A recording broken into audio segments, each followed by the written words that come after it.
네, 처음에 제가 의뢰를 받았을 때 30분, 20분 줄중에 15분으로 해달라고 했어요. 네, 저 나름대로 그냥 하겠습니다. 끊어주세요. 네. 저는 사실 이 ESG 관련 논문을 작년에 인천사회서비스원의 연구 용역을 제가 이제 프로포즈를 해서 받아서 500만 원을 받아서 그 인천관협회 관리자들과 함께 팀을 구성해서 ESG를 기반으로 한 사회복지 조직 운영에 관한 연구를 하는 논문을 썼습니다.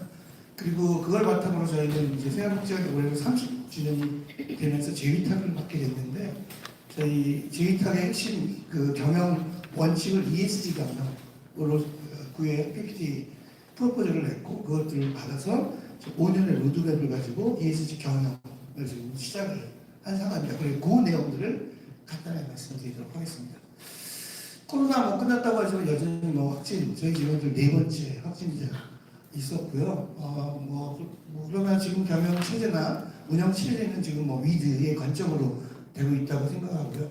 제가 ESG를 얘기하는데 사실 출발선은 이런 코로나 상황 속에서의 위기 상황들을 우리가 어떻게 극복하고 지속 가능한 사회복지를 실현할 것인가. 사실 ESG는 본질은 아니고요. 지속 가능성에 대한 고민이 ESG라는 것들을 채용하게 됐다. 이렇게 말씀드리고 싶습니다. 넘어가고요. 그것도 넘어가겠습니다. 핵심은 그거였어요. 저는 3년 전에 그 포스코 ENC의 그 나영훈 그룹장님이라는 유일한 포스코의 1호 사회복지사이면 마지막 사회복지사인 그 나영훈 그룹장님을 통해서 ESG에 대한 소개를 받았습니다. 2021년도 봄에 저를 찾아오셔서 ESG 공부하세요. 이렇게 던져 계기가 됐고요. 맨땅에 헤딩하면서 막 공부를 하다가 너무나 이거는 중요한 가치라고 생각을 했고 그러면 이거는 뭐 기관에 한번 적용해보자. 근데 저 혼자 할 수 있는 건 절대 아니잖아요. 기관장이 아무리 카리스마가 있고 리더십을 했대도 직원들이 움직여주시면 안 되기 때문에 어떻게 설득할 것인가가 제 화두였어요. 처음엔. 그래서 한 2년 넘게 3년 가까이 막 공부하고 연구하고 부딪히면서 제가 정리했던 ESG에 대한 필요성에 대한 것들을 이 논문에 담았고요. 그 논문에는 이렇게 현장에 ESG를 왜 해야 되는가를 5가지로 설명을 했습니다. 첫 번째는 적시성입니다. 시의적절한 변화 속에서 또 급변하는 변화 속에서 사회복지 조직이 정체되지 않고 변화에 순응하면서 사회복지계를 이끌어가는 조직이다라는 것들을 입증하려면 결국 변화의 동기가 필요한데 결국 사회복지 용어는 아니에요. ESG는 분명히 용어 자체는 그 대중적 언어를 가지고 조직의 혁신 변화를 입증해내는 것, 변화를 보여주는 것이 되게 중요했다. 그런 의미에서의 ESG는 필요하다라는 설득이 있었고요. 두 번째는 우리가 수많은 가치 제약들 실천을 하는데 여전히 사회복지관 프로그램은 그냥 문화센터 같은 느낌을 대중주에게 주고 있다는 거죠. 저희도 뭐 경로식당뿐만 아니라 노인대학, 한글교실, 댄스교실, 노래교실 등등 수많은 프로그램을 하지만 주민들이 저희 기관에 오실 때 위대한 가치를 경험하자 이렇게 오시지 않거든요. 근데 저희는 분명히 그 안에 가치가 들어있음에도 불구하고 그 가치를 드러내지 않고 있다는 거죠. 그래서 그냥 착한 일 하는 사람, 착한 일 하는 조직에 대한 평가를 받는 게 너무 안타깝다. 그래서 우리가 추구하는 가치들을 대중적 언어로 좀 어필해보자. 그게 ESG였다. 결국 공감과 어떤 이해들은 우리 서비스에 대한 신뢰 만족을 높일 것이라는 각설도 거기에 있다는 겁니다. 또 하나의 문제는 기후위기 문제였습니다. 아마 모든 사회복지 조직에서 기후위기 문제 프로그램들 적용할 텐데요. 제가 거꾸로 물어봅니다. 왜 하세요? 라고 물어보면 대부분 확실한 답을 못하세요. 그냥 해야 될 것 같아서 심각하니까 심지어는 기관장이 한해서 아니면 외부의 펀드를 좀 땄기 때문에 근데 그렇게 하는 사업들은요. 기관장의 의지가 꺾이거나 담당자의 의지가 꺾이거나 예산이 없어지면요. 가치 없어집니다. 지속 가능성이 없어집니다. 기후위기 문제는 지속 가능하게 우리가 고민해야 되는 30년, 40년, 50년 그 이상 가야 되는 그런 문제라고 한다면 결국 기관의 근본적 가치에 묻어 있어서 기관장이 없어도 직원이 없어도 예산이 없어도 해야 되는 것들로 받아들여야 되는데 그런 기반이 없다는 거예요. 결국 그건 기관의 비전, 미션, 가치, 경영 안에 그 개념이 들어가야 된다. 그런 의미에서 ESG는 필요하다라는 이유를 설명했고요. 이거는 제가 2년 전에 썼던 기후위기 취약계층에 대한 논문인데요. 이거는 따로. 그 다음에 네 번째는 파트너십입니다. 뭐 아시는 것처럼 우리나라 금융위원회는 2026년 딜레이가 1년 됐긴 했지만 주식회사에게 요구하고 있죠. ESG 해. 근데 기업들은요. 대기업들은 물론 알아서 하겠지만 많은 지역의 많은 기업들은 스스로 이 문제를 풀어가는 데 되게 어려움이 있다는 거죠. 결국 지역사회 문제의 책임성을 가지고 검증된 결과를 내는 건 결국 비영리 조직과 파트너십을 할 수밖에 없다는 겁니다. 그 중에 대표적 조직이 저는 사회복지 조직이라고 하는 거고요. 결국 ESG 조직과 파트너십을 하려면 ESG에 대한 개념을 알아야 되는데 사회복지관 뭐 많이 ESG 한다고 하지만 잘 몰라요. 어떻게 해야 될지도 모르고 누군가 로드맵 매뉴얼 만들어줬으면 좋은데 안 만들어주니까 그냥 바라만 보고 있죠. 해야 될 것 같은데 어떻게 해요? 그런 의미에서 우리가 ESG를 공부하고 적용하고 거꾸로 제한하는 모습을 가져야 된다. 결국 ESG 기업과의 파트너십을 강화시키기 위해서도 필요하다. 마지막 다섯 번째는 리스크 매니지먼트입니다.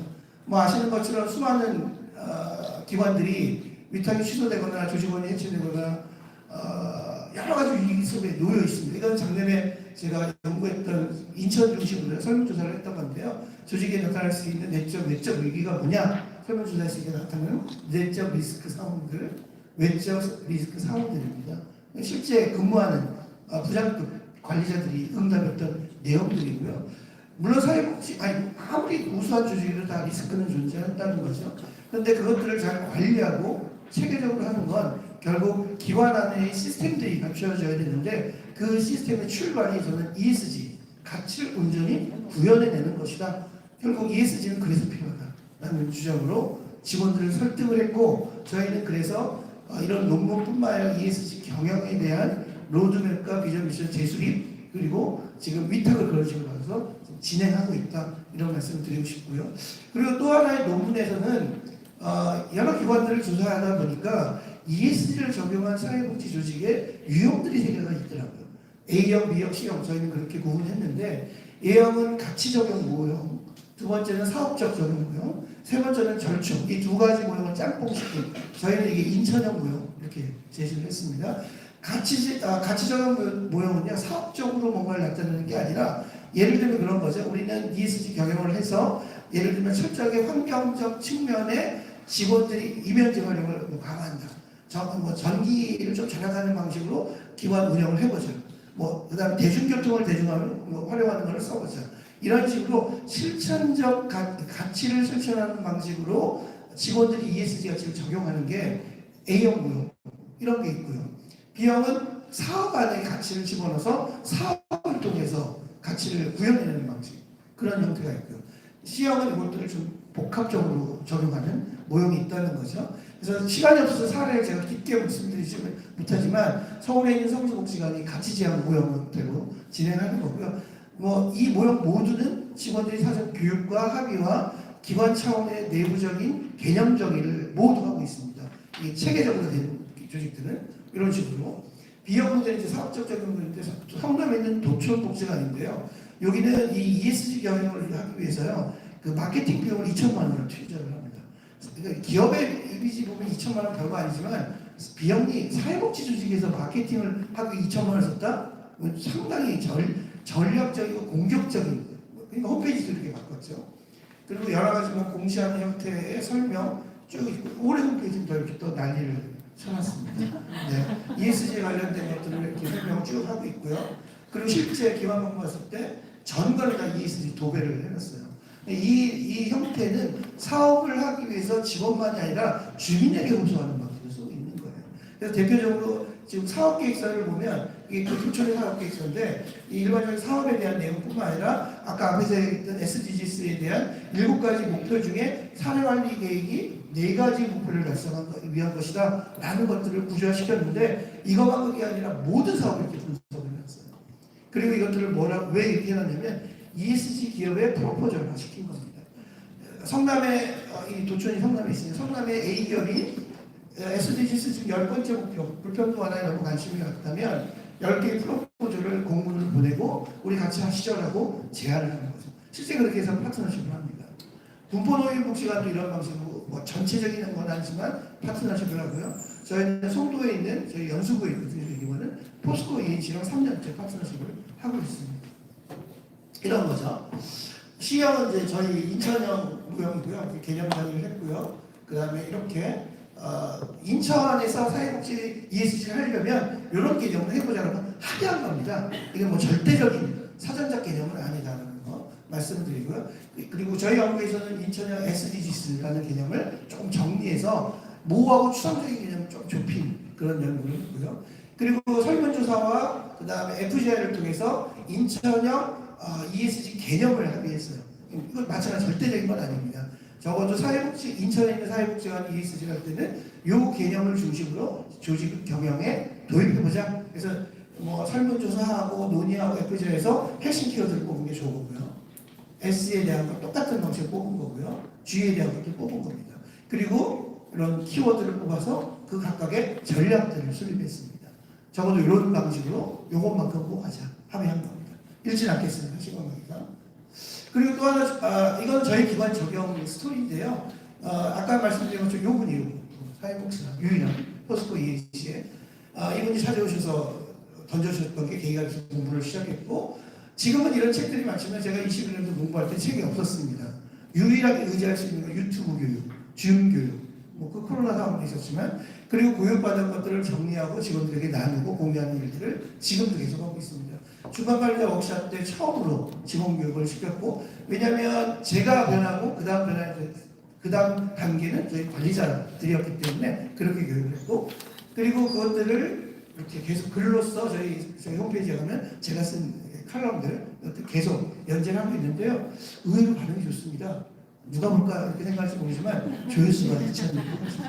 네. 사회복지관의 칼럼이나 글들을 조회수 이렇게 놓는 거 찾아보세요.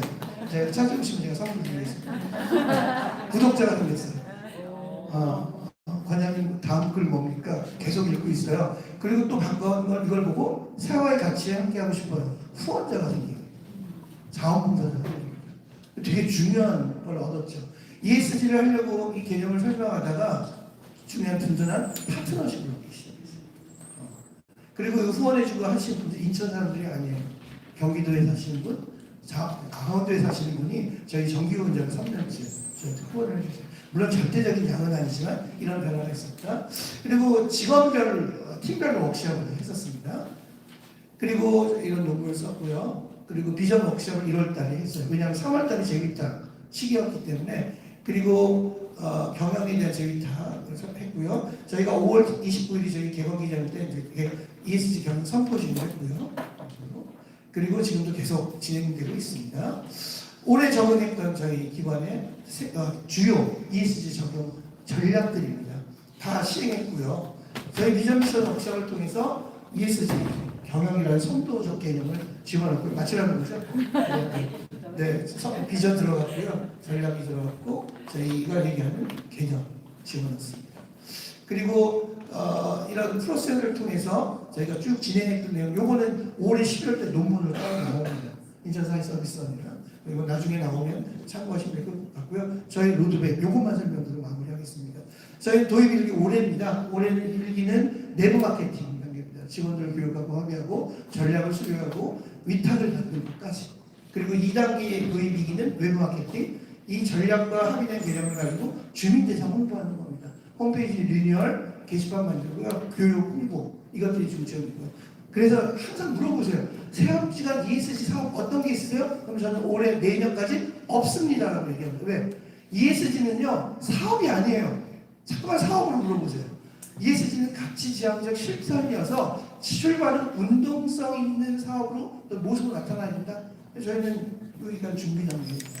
본격적으로 나오는 사업이나 운동적 실천은 25년에 나올 거고요. 그게 확산되는 건 26년, 그걸 평가하고 공시하는 건 27년. 이 단계로 저희는 진행할 거고요. 물론 이걸 성공적이다, 확답을 드릴 수는 없어요. 그렇지만 도전해보는 거죠. 새로운 변화에 대한. 그런 것들로 저희 나가고 있고 앞으로도 계속 나갈 예정이 있습니다.